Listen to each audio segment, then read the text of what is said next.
اور ہم کو نوح نے پکارا، سو دیکھ لو کہ ہم دعا کو کیسے اچھے قبول کرنے والے ہیں، اور ہم نے ان کو اور ان کے گھر والوں کو بڑی مصیبت سے نجات دی، اور ان کی اولاد ہی کو ہم نے باقی رہنے والا بنا دیا، اور ہم نے پیچھے آنے والوں میں ان کا ذکر جمیل باقی رکھا، یعنی تمام جہانوں میں کہ نوح پر سلام ہو۔ نیکوکاروں کو ہم ایسا ہی بدلہ دیا کرتے ہیں، بے شک وہ ہمارے مومن بندوں میں سے تھے۔ پھر ہم نے دوسروں کو ڈبو دیا، اور انہی کے پیروں میں ابراہیم تھے، جب وہ اپنے پروردگار کے پاس عیب سے پاک دل لے کر آئے، جب انہوں نے اپنے باپ سے اور اپنی قوم سے کہا کہ تم کن چیزوں کو پوجتے ہو، کیوں اپنی طرف سے گھڑ کر اللہ کے سوا اور معبودوں کے طالب ہو؟ بھلا پروردگار عالم کے بارے میں تمہارا کیا خیال ہے؟ تب انہوں نے ستاروں کی طرف ایک نظر کی، پھر کہا میری تو طبیعت ٹھیک نہیں ہے۔ تب وہ لوگ ان سے پیٹ پھیر کر چلے گئے۔ پھر ابراہیم ان کے معبودوں کی طرف متوجہ ہوئے اور کہنے لگے کہ تم کھاتے کیوں نہیں؟ تمہیں کیا ہوا ہے؟ تم بولتے نہیں؟ پھر ان کو داہنے ہاتھ سے مارنا اور توڑنا شروع کیا۔ پھر وہ لوگ ان کے پاس دوڑے ہوئے آئے۔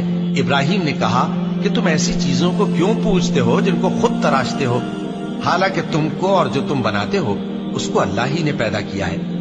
وہ کہنے لگے کہ اس کے لیے ایک عمارت بناؤ، پھر اس کو آگ کے ڈھیر میں ڈال دو۔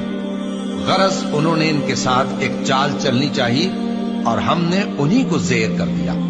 اور ابراہیم بولے کہ میں اپنے پروردگار کی طرف جانے والا ہوں، وہ مجھے رستہ دکھائے گا۔ اے پروردگار، مجھے اولاد عطا فرما جو سعادت مندوں میں سے ہو۔ تو ہم نے ان کو ایک بردبار لڑکے کی خوشخبری دی۔ جب وہ ان کے ساتھ دوڑ دھوپ کی عمر کو پہنچا تو ابراہیم نے کہا کہ بیٹا، میں خواب میں دیکھتا ہوں کہ گویا تم کو ذبح کر رہا ہوں، تو تم سوچ لو کہ تمہارا کیا ارادہ ہے۔ انہوں نے کہا کہ ابا جان، جو آپ کو حکم ہوا ہے وہی کیجئے، اللہ نے چاہا تو آپ مجھے صابروں میں پائیے گا۔ اس طرح جب دونوں نے حکم مان لیا اور باپ نے بیٹے کو ماتھے کے بل لٹا دیا، تو ہم نے ان کو پکارا کہ اے ابراہیم، تم نے خواب کو سچا کر دکھایا، ہم نیکوکاروں کو ایسا ہی بدلہ دیا کرتے ہیں۔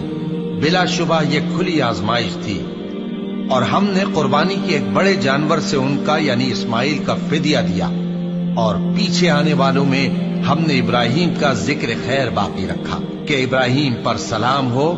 نیکوکاروں کو ہم ایسا ہی بدلہ دیا کرتے ہیں، بے شک وہ ہمارے مومن بندوں میں سے تھے۔